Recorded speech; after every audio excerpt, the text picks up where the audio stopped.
Welcome to the NitWits, a weekly roundtable discussion on the Penn State Nittany Lions, now in its 27th season.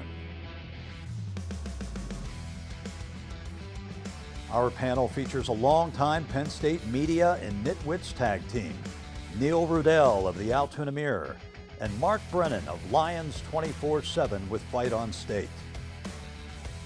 The NitWits are hosted by WTAJ's Ryan Riskey, and each week we welcome a former Nittany Lion as our special guest analyst.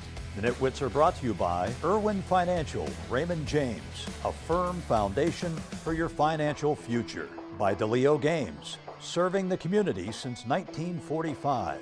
By Reed and Solaney Orthodontics, providing friendly, family-focused orthodontic care in Altoona, Bedford, and Huntington.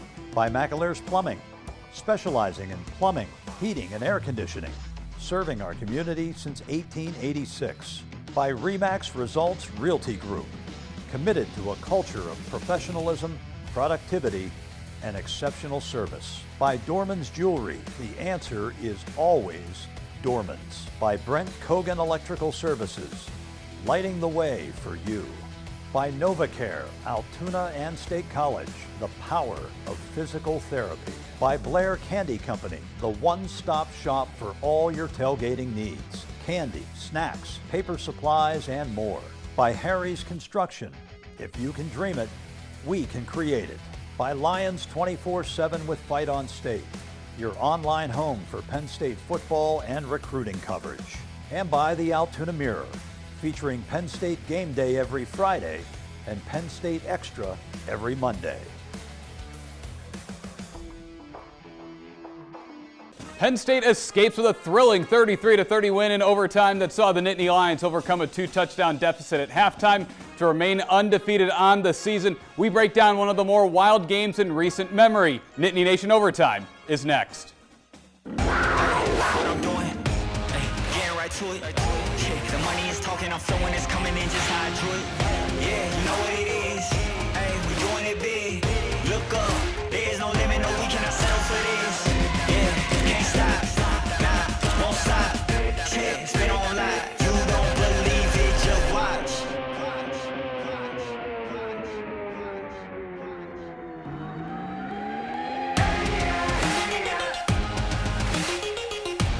Welcome into another exciting edition of Nittany Nation Overtime. I'm your host, Ryan Riskey. I'm joined by the Nitwits. We have Tyler Donahue pinch hitting for Mark Brennan this week, as well as Neil Rudell and former Nittany Lion Keith Conlin. And guys, a lot to unpack here. I think you got to start with Tyler Warren, tying an FBS record with 17 receptions by a tight end. Yeah, and I think it's cool that we got Keith in here because Warren is now in hallowed ground, I think, as far as working his way into the greatest tight ends, the conversation of the greatest tight ends that they've ever had. To me, you'd have to, put Ted Kwolek in there and Kyle Brady, your former teammate. 17 catches, and he did it all. He threw, he rushed, he snapped. And caught a touchdown on that same play. Yeah, terrific performance. This is incredible, and I think with Tyler Warren, I got to go maybe back to 2017 Iowa game, Saquon Barkley, the last time in this kind of a spotlight setting where a player was that kind of a virtuoso. And this was probably beyond that because historically how dominant he was for the position. You're going back to the early 80s, to the 1960s, the last time a tight end did this. But I think we need to also look at what Drew Aller did over the course of Saturday afternoon out there in Los Angeles. They were staring a loss in the eye, a loss going into the bye week, and they didn't blink. And particularly number 15 didn't blink, and I really don't think that would have been the case this time last year. I agree with you. He threw 3 picks yesterday, and he'd done that last year. What would have happened? He would have probably crawled into a little shell, come out of this post-game press conference saying it'll never happen again, like he did at Ohio State last year. Just seeing him grow and mature out there is absolutely amazing. And, to talk about Tyler Warren and, having played next to Kyle for 4 to 5 years I was here, Tyler is right there. It's not what everything he's done. He's snapping, he's throwing, all fullback, quarterback, whatever. Watch him block. Right. He's setting the edge. He's absolutely working guys and just physically pounding guys. He looks like an NFL-ready tight end right now. This was complimentary football at its finest. because when the defense had to have a couple stops after Yep. the 2 interceptions, the third one was kind of a Hail Mary at the end. Yep. They stepped up, and when the offense had to make a couple drives early in the third quarter to get them back in the football game, they did that. The special teams, I just think it was really a complete performance, and probably, to me, it was the best road regular season win of James's tenure, and one of the best overall wins that he's had there. And one thing to point out, too, Drew Aller, career high 391 passing yards. And like you could tell, he had ice in his veins. He wasn't going to let them lose that game, especially once it got later into the second half. I mean, 42 pass attempts, I think that was. That's like double of what he was throwing earlier in the year, but yet that completion rate is still the same as it was earlier in the year, 70%. That's with the 3 interceptions. You don't really count the Hail Mary at the end of the game in that. But I think the biggest thing, guys, is the trust in distributing the ball. We know Tyler Warren got 20 targets, 17 catches, but Julian Fleming, hello. 2 fourth down catches on the final drive of regulation there. Omari Evans came up with a catch. Harrison Wallace had some key catches along the sidelines. There were some probably drops that would have helped their case along the way. But I think seeing Drew Aller, Liam Clifford's part of that conversation, seeing him survey the field, and Nick Singleton's been a regular target in that too. And I'm just thinking about what Wisconsin and Ohio State have to deal with now as they get into the film room and try to wrap their heads around what Penn State's doing. There's a lot of ticking time bombs in this offensive attack right now, and I think Drew Aller is doing a good job of working with them within his disposal. And I think one thing, going back to Fleming, he had probably 2 of the most crucial catches in the game on that last drive, 4th and 7 and then 4th and 10. Hey, for 16 and 17 yards. And, you know, it's kind of funny, maybe old school. I wonder what you felt about it. It's 4:20 to go. They're at about midfield, not even. And I'm thinking, punt the football. You got all your timeouts. Try to flip the field. But they went for it. They've clearly played to win. I mean, I'm not going to sit there and be that old guy and say, well, let's compare us to 94, because we're getting into that stage right now where defensive coordinators are looking at our run game and our pass game and got to figure out, like, okay, these guys are pretty well balanced. We got to figure out what we want to give up and what we want to stop. And that's where you want an offense to be. And then Kotelnicki's got these guys rocking and rolling right now. And as we've said, just a lot to like from this game. We didn't even touch on the hero of the game in overtime. We'll get back to Penn State's kicking game once we return next on Nittany Nation Overtime. The Nitwits are being brought to you by Irwin Financial Raymond James, a firm foundation for your financial future. By DeLeo Games, serving the community since 1945. By McAleer's Plumbing, specializing in plumbing, heating, and air conditioning, serving our community since 1886. And by Reed and Solaney Orthodontics, providing friendly, family-focused orthodontic care in Altoona, Bedford, and Huntington. You're watching Nittany Nation Overtime. Welcome back into Nittany Nation Overtime. Ryan Riskey, Tyler Donahue, Neil Rudell, and former Nittany Lion Keith Conlon. And guys, the real hero of the game, though, freshman kicker Ryan Barker coming through in overtime to secure the win. Yeah, and Xander had his chance early in the year, and that's the world of big-time athletics. He didn't even make the trip. But their kicking game, I think one of the keys was keeping the ball away from Branch, who's pretty explosive for USC. They did a really good job limiting the number of return yards, and the whole kicking game did well. I had a chance to speak with Barker this offseason before I think really anyone had a chance to speak with him, and he talked about the fact that last year waiting in the wings as the number 3 guy as a walk-on, having the confidence he could be a factor, and then what happened after Alex Felkins moved on, they went out and they grabbed Tulsa's former starter. Chase Meyer brought him in, and he's like, okay, well, here we go, more competition. And lo and behold, sounded like he was the leader in the clubhouse coming out of spring ball. And then Sanders Haydak was able to do some good things in preseason camp. And we heard from James Franklin multiple times they wanted game experience there. Ryan Barker didn't have that. He certainly does now. Yeah. And all he's done is go 6 for 6 on field goals. He's been perfect on extra points. And I just love the confidence he expressed to us in the offseason. He's expressing the same confidence coming out of a game like this. When he was asked after the game, I don't know if you heard this, what was he thinking before the kick? He said he was thinking about how he's going to celebrate. How many years does he have left? He's only a redshirt freshman. Again, this is a guy that I think if he becomes the guy this year, he can be the guy for the next 3 years and probably going to earn himself a scholarship. Yeah, you'd hope so. I mean, I kid around with the kickers and the punters and all that because he got one job to do it right. But that was a pressure-filled kick he had the other day. I mean, how much pressure was on that kid?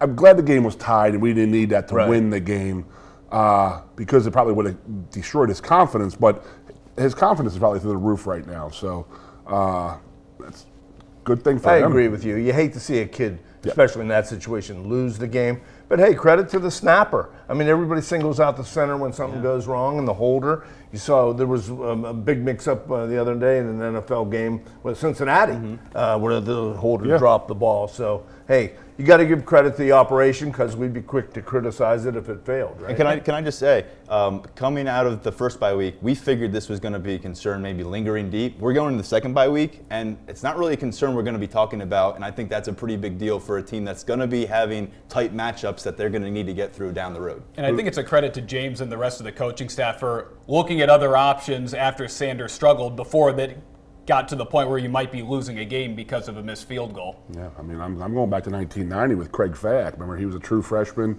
Yeah. Beat Notre Dame at Notre Dame. What, he hit 3 field goals out there with 4 seconds to go. So very reminiscent of that. Young guy, small, tiny, you know. Probably a separate show. That was phenomenal in-game coaching because I thought Joe was playing for the tie that day. Oh. But he was working the wind. He basically punted with about 3 minutes to go. Yeah.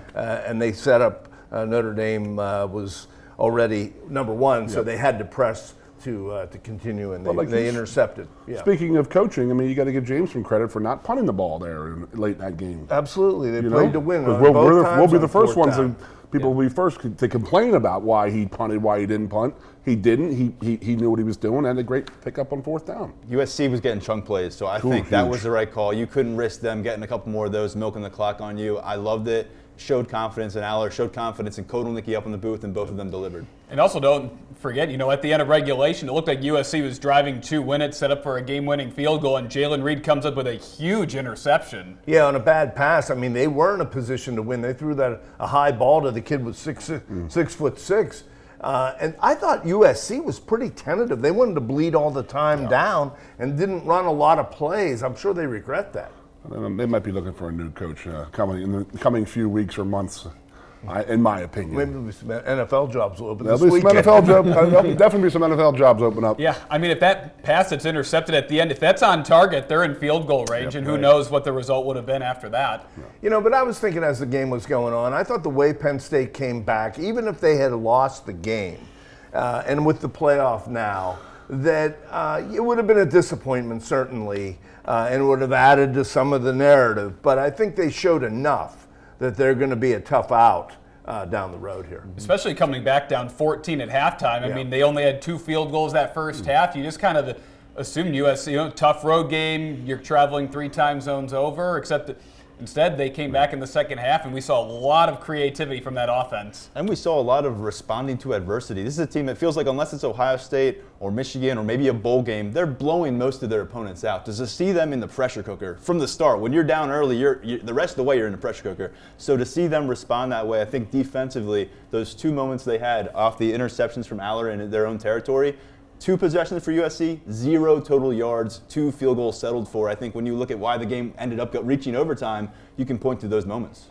And both of those drives ended, or the pass was picked off in their own territory. So they are, as you said, they didn't gain any yards, except they were still able to get field goals, and the defense stepped up. And I think once again, the second half for Penn State, the defense again looked a lot better than it did in that first half. Better, but I think they have some things they need to address. It was certainly a slow start. Yes, it was. Again, on defense. They were a little bit out of position. They didn't cope or contain the speed as well, and I thought they might have missed some tackles as well. Yeah, speed did hurt them a little bit on that fake reverse. They looked out of place in my opinion. Yeah, there were how I felt. Three defenders. It was a great play. I mean, you got to give USC some credit on that one. So. I mean, very creative offense, well designed and well executed. There were 3 defenders I feel like every single week now, we're through 6 weeks, they keep showing up. Denai Dennis-Sutton, Abdul Carter, and Jalen Reed. It feels like every week those guys are making momentum-swinging plays, more lately against Big Ten Conference opponents where they're playing full four-quarter games. And I think it's great to see, while you want the collective defensive group to play at a strong level, you're going to need some playmakers to win these big-time showcase games down the road. And we're starting to really see them emerge defensively. Although, again, collectively, can it be more buttoned up? That's what the bye week's for. That's why he brought in a guy like Tom Allen. But he knows he has the pieces out there. All right, well, we got to take another quick break, but when we come back, we're going to discuss the big picture of this win and what it means for Penn State and their aspirations to get into the college football playoff. Don't go anywhere. The Nitwits are being brought to you by RE/MAX Results Realty Group, committed to a culture of professionalism, productivity, and exceptional service. By Dorman's Jewelry. The answer is always Dorman's. By Blair Candy Company, the one-stop shop for all your tailgating needs. Candy, snacks, paper supplies, and more. And by Harry's Construction. If you can dream it, we can create it. You're watching Nittany Nation Overtime. Welcome back into Nittany Nation Overtime. Ryan Risky, Tyler Donahue, Neil Rudell, and former Nittany Lion Keith Conlon. Guys, Penn State moved up to number 3 in the AP Top 25. I mean, big picture, things are looking pretty good right now, 6-0. This, and as we said earlier in the show, this might have been one of the best road wins under James Franklin. You know, I think it was. You had a great win at Iowa in 17, the pass from Trace to Juwan Johnson that might have been intended for Hamilton, who knows, look at the replay. But that was a great one. But for the most part, the road wins, there's been, come from ahead losses in big situations. So this, hopefully they can really build on this. But I think it's really the Ohio State game of 16 will be number 1 and the Big Ten title. Then you can make an argument that this game is right up there. I would think, based on where you are right now. Right now, and that could change. We'll talk about. I think based on where they are right now and what they have ahead of them, the expectation, and if you ask Las Vegas, they'll tell you this too, is to get to 11-1 at the end of the regular season with that Ohio State game. If you can finally get that streak snapped, maybe you're unbeaten at the end of the regular season. But James Franklin has not got to 11-1 in his entire year. So to do it here, and when there's an opportunity not just to get into the playoff, but to bring an opponent maybe from the South or the West into Beaver Stadium, I mean, that's a whole different dynamic. And we're saying, and right now it's all on the table for them with the bye week to figure out how can we make the corrections that can make sure we are there come the first week of December. Can I tell a guilty pleasure? Absolutely. I'd rather go 11-1 and host a playoff game and then have a bye, because I really have been waiting for a Southern or a Western team having to come north and play on December 21st. That's just how I feel. I mean, it's always been like we have to go down there. Auburn 3 years ago, it was like 186 degrees on the field. Right. You know what I mean? We've always had to go down and play in those environments, and they've never had to come up here. I always use the example of Notre Dame. Their big rival's USC. When USC plays at Notre Dame, the game's in October, guaranteed. But when it's at USC, it's always the last game of the season. And when they were negotiating the new playoff rights deal, Notre Dame didn't want to be eligible for the first round bye because they wanted to be able to host in that first round and hope that you get with team from down south or out west. But before you get to the playoff, they could be in a position where they have to play for the Big Ten title, and that will be another game, possibly against Ohio State, maybe against Oregon. Ohio State now coming off a real bitter loss to Oregon. So you wonder how that dynamic and what the tiebreakers may be also. They'll have to keep winning. Well, what do we think early on? You'll talk about this on the next episode here, but this Wisconsin matchup, there's a little danger to it because not only is that a tricky venue in Madison and a team that when it puts it together, they can put out a really nice product, but that is right before Ohio State, and you know what that means to this program, and it's right after a bye, and sometimes you just check the psychology of a team after a bye. So you've lived it. What do you think about this potentially as a trap game right on their radar? It's the ultimate trap game. Yeah. This is the epitome of the trap game. Of historically teams don't play well coming off of bye weeks because you're out of your routine a little bit, then you get back into the routine and you're not ready. I would rather play a game this week, to be honest with you. We got the momentum going from this USC game. It would be a great time to play the game. We've already had a bye week a month ago. You know what I mean? We might be the freshest team in America. I mean, you play 3 games a bye week, or 2 weeks a bye week, 4 more games a bye week, and then 4 more to end. And it's like, wow. Can you get somebody on short notice? Would Pitt come over here just to do a favor? Well, they'll want Be a a home big game. gate, right? Pitt will want to play it at home. Give That's them a the home problem. game next year instead of Delaware or something like 1-1. that. Neil's got it figured out. You don't want to play Nevada? Come on, man. Sorry. You know, and then another thing to factor in, then you have the whiteout against Washington after Ohio State. And one of my concerns coming into this year was that maybe you did it too late because you have 2 or 3 losses heading into that. It might decrease the anticipation of it, where now I think the crowd, regardless of what happens these next 2 weeks, they're still going to be pretty fired up. And Yeah, also- well, Washington's coming in off a 40-point loss to Iowa, too, as your whiteout opponent. We got to start talking about this travel. I mean, the travel from west to east and east to west. It's what now? There's 2 wins now. 2 and 9, yeah, because Penn State won and Penn State, but Washington both of them lost. both of them are against USC at USC. But anybody who's gone to Oregon, Ohio State, Michigan goes out to Washington, they get thumped last week. It's a very tough thing. And I know James made a point about it last week about the airport thing and all that. That's all, I don't know if he was doing that to distract some stuff. I don't know what he was doing that for, but it is what it is. But as a player, it is brutal. You're used to a Friday afternoon travel, get to your place, go land, have dinner, go have a meeting, have a snack, go to your room. Now you're leaving Thursday, you have a whole day Friday that you got to figure stuff to do, and your biological clock's 3 hours ahead of what's going on out there. So coming east, I think it's a little bit easier to go west than come east because UCLA had 3:30 wake-up calls, if you think about it, when they played us. Eastern. I mean, West Coast time, because their wake-up call was 6:30 a.m. Well, James their gave- clock was 3:30 a.m. in their head. And James UCLA gave showed credit up Friday. to going out Thursday, though. He Yeah. thanked Pat Kraft and Neely. Yeah. So I think that they did- took good steps there. We did that going to Michigan. We did that going to Columbus. We couldn't fly out of State College. Right. You He know, didn't we- go out a day early.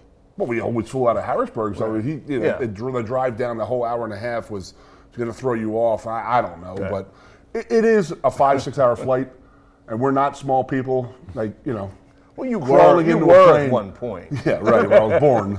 Yeah, I mean, but it's not comfortable for a guy 6'7", 330 pounds sitting in a chair for 5 or 6 hours on one of those flights. And your knees get creaky. You want to be up walking around a little bit. It's a hard thing to do. It's definitely something, to keep monitoring as we go forward. However, we got to take one more break, and when we come back, we crown our Nitwit of the Week. Don't miss a minute of Nittany Nation Overtime, now also on Apple and Spotify.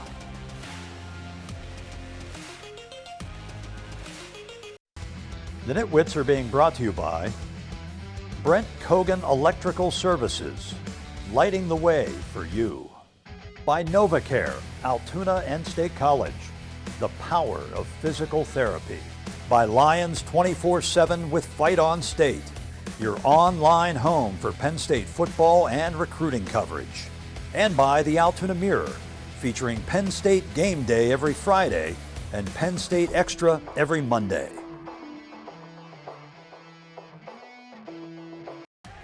You're watching Nittany Nation Overtime. Nitwit of the Week time, and Neil, you've caught up to me and Andrew. We're now tied for the lead this year. Hey, I only regret that Brennan is not here with his travel. Tyler, you're doing a good job, but somebody screenshot that and send it to him right away. He knows. Oh, he knows. Oh, yeah. he knows. Neil made sure to let him know Yeah. after the game. Yeah. So anyways, one more thing we wanted to talk about is the play of the offensive line. Once again, Drew Aller was left clean. He was not sacked. Yep, that's a beautiful thing, man. And this was one of the things going in. I know I'm a Meadhead offensive lineman, but the last 15, 20 years, I've been looking for this offensive line, waiting for these guys to they've gone through 4, 5, 6 offensive line coaches. I think Troutline's doing a very good job right now. He has a lot of depth. I mean, you're seeing kids in there. You're seeing 7, 8, 9 kids running in there right now, and they're not skipping beats. So great job with the coaching staff, and great job. Nick Dawkins, great leader, running those guys, and the future's pretty damn bright. Yeah, and these guys are really being developed too, because they weren't always standouts these last couple years, but they landed on NFL rosters. A lot of offensive linemen now on NFL rosters. Phil Troutline was a really special hire for James Franklin. He's made a lot of them. Then adding Frank Leonard as an analyst with that offensive line, a guy who, if you're not around the team, you might not know about, but he is extremely vocal presence, a guy who's really driven that offensive line, a little more passion, I think. And I think there's been 3 phases for Troutline. He's built up that room, He got to the point where it was a strength of the room, and then he lost three guys to the NFL, including probably the best bookends they've had at tackle in recent memory. And all of a sudden, it's reload time, and they were able to answer the bell. Has been an issue, and like you said, it's not just 5 strong; it's 7, 8 strong, and these guys are getting reps under their belt. So if something does happen, and injuries happen in the trenches, they're going to be in a decent spot to kind of deal with that. Yeah, I mean, and it's kind of crazy when you think back to 2021. They were running thin. They weren't even able to have a traditional spring game that following spring because they didn't have enough healthy linemen. You know, you look at the key play in the game when Aller stepped up in the pocket, and he's been more mobile. He had a couple good runs. He ran for 32 yards. But Nick Singleton just got enough of a piece of a blitzing linebacker on that 4th down play to help create that completion to Fleming. Those running backs block, and who else blocks? Tyler Warren. When he's not catching 17 passes, he is such an asset. I'm glad you brought that up earlier, and it's something that we all need to keep spotlighting. I know he can snap the ball, he can pass the ball, but he has always been a blocker. I think the first time a lot of people noticed him is freshman year, 2020, played late against Illinois in that bonus game, lit someone up at the goal line, and that's been a big hallmark of his kind of career here. Yeah, it's nice that he even got the national recognition from the game yesterday. Anyways, we are out of time. Penn State's on a bye next week, but we're not. We'll be back next Sunday. So until then, you're watching Nittany Nation Overtime.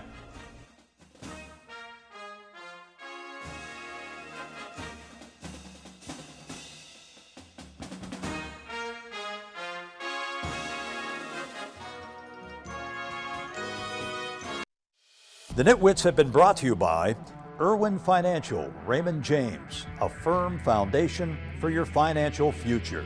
By DeLeo Games, serving the community since 1945.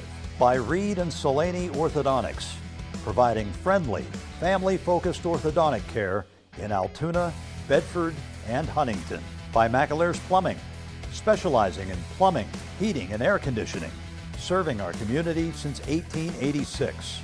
By RE/MAX Results Realty Group, committed to a culture of professionalism, productivity, and exceptional service. By Dorman's Jewelry, the answer is always Dorman's. By Brent Kogan Electrical Services, lighting the way for you. By NovaCare, Altoona and State College, the power of physical therapy. By Blair Candy Company, the one-stop shop for all your tailgating needs. Candy, snacks, paper supplies, and more. By Harry's Construction. If you can dream it, we can create it. By Lions 24/7 with Fight on State, your online home for Penn State football and recruiting coverage. And by the Altoona Mirror, featuring Penn State Game Day every Friday and Penn State Extra every Monday. Thanks for watching, and we'll see you next week.